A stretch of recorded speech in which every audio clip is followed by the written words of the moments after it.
আকাশে প্লেন উড়িয়ে বাংলাদেশের মানচিত্র আঁকলেন ফাহিম চৌধুরী। বাংলাদেশের student pilot Fahim Chowdhury new ইয়র্কের রিপাবলিক বিমানবন্দর থেকে প্লেন উড়িয়ে ওই মানচিত্র এঁকেছেন। বিজয়ের 53তম বর্ষ উদযাপনে শনিবার স্থানীয় সময় রাত 11:16 মার্কিন যুক্তরাষ্ট্রের ওই বিমানবন্দর থেকে মাঝ আকাশে বাংলাদেশের মানচিত্রের রুট ম্যাপ তৈরি করতে উড্ডয়ন করেন তিনি।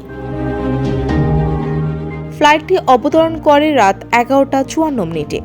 ম্যাপটি মুহূর্তেই ছড়িয়ে পড়লে বাংলাদেশ সহ বিশ্বের বিভিন্ন দেশের বাংলাদেশিদের প্রশংসা পান ফাহিম।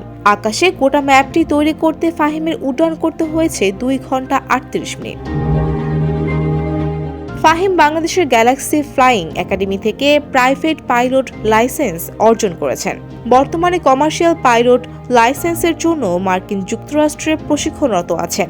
নিউ ইয়র্কের আকাশে বাংলাদেশের মানচিত্র তৈরি করা ফাহিম চৌধুরী বলেন, বাংলাদেশের স্বাধীনতার 53 বছর পূর্তিতে একটি বিশেষ কাজ করার চিন্তা থেকে এই ম্যাপটি তৈরি করেছি।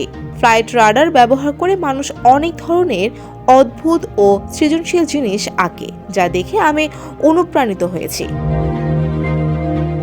তিনি আরো বলেন, যেহেতু আমাদের দেশের ইতিহাস অনেক সংগ্রামী, তাই এই ম্যাপটি তৈরি করতে গিয়ে আমি চেষ্টা করেছি বাংলাদেশের স্বাধীনতার ইতিহাস এবং মুক্তিযুদ্ধের প্রতি শ্রদ্ধা প্রদর্শন করতে।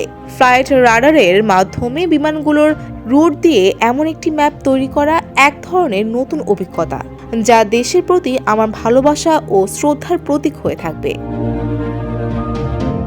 সানবিট সব দিবে সামাল। সানবিট ম্যাজিক প্রেস ডিশওয়াশিং এর মাথা ঘোরানো সলিউশন। সেশনা 172 ব্র্যান্ডের এয়ারক্রাফট দিয়ে ফ্লাইটটি পরিচালনা করেন ফাহিম। এই কাজে তাকে সহযোগিতা করেছেন তার বন্ধু আসাদ আব্দুল্লাহ। তিনি পুরো সময় তার পাশেই ছিলেন। ফৌজিয়া ফারিহা, ডেস্ক রিপোর্ট, সমকাল।